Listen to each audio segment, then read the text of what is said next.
In mid-March, when the reality of COVID-19 was setting in across the United States, alcohol sales soared. According to figures quoted by Bloomberg News, beer and wine sales surged 32% and 47%, respectively. Sales of hard liquor and cocktail mixes rose even more. Facing the prospect of extended stay-at-home restrictions, it seems that many Americans were in a hurry to stock their home bars and liquor cabinets. This was a surprise to no one. Hard times call for hard drinks, as almost every down-and-out film hero can attest. And Hollywood tropes aside, the belief that alcohol can help a person unwind or take the edge off is a common one in the United States and Europe. There's a widespread assumption that alcohol reduces stress, says Michael Sayette, Ph.D., an alcohol researcher and professor of psychology and psychiatry at the University of Pittsburgh.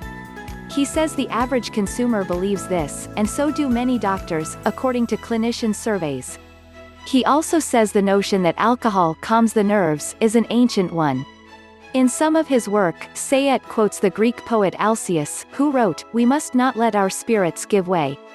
Best of all defenses is to mix plenty of wine, and drink it." These old and persistent beliefs have some truth behind them.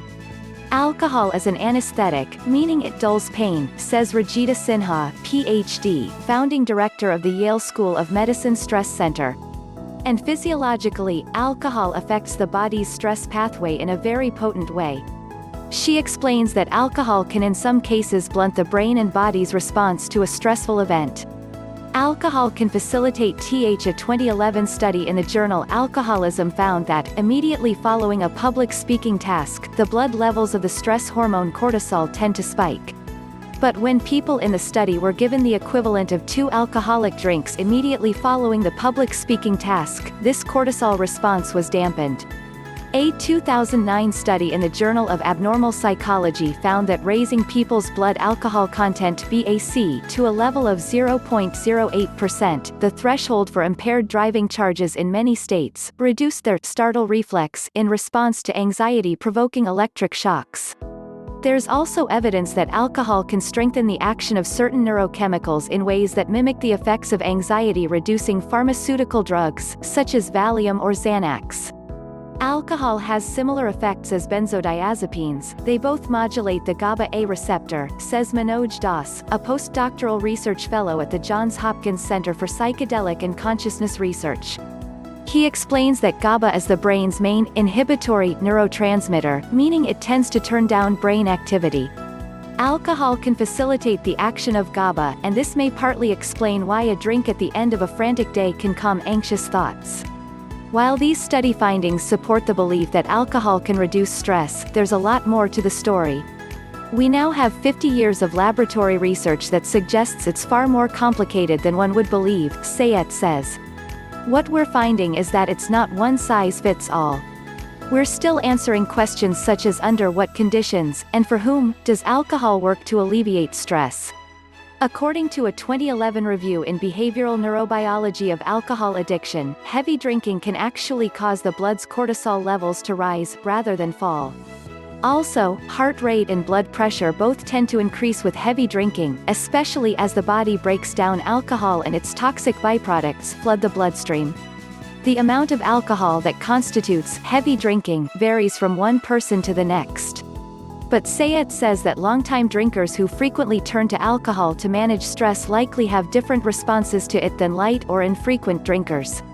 If you're consuming quite a few drinks to reduce stress and you do this all the time, what happens is that you start to alter your brain chemistry, he says. The brain's normal non-alcohol state begins to change, and in some cases it may become a more anxious one. This new anxiety baseline can fuel further drinking, and so there's a snowball effect where stress and alcohol feed off each other, Sayette says. If you believe alcohol will make you feel relaxed, then as soon as you open that bottle of wine or put that drink to your lips, you'll probably start to feel relaxed. Yale's Sinha echoes these points and says that when someone is accustomed to drinking away stress, they may feel anxious or antsy when they can't have alcohol. They may also need more and more booze to experience the calming effects that once enjoyed after a single drink. There's very little data to show that the anti-stress effects of alcohol are sustained, she says. But what about the drinker who has a single cocktail or a glass of beer or wine following a stressful day? Sayet says the pharmacological effects of this amount of alcohol, for better or worse, are probably minimal.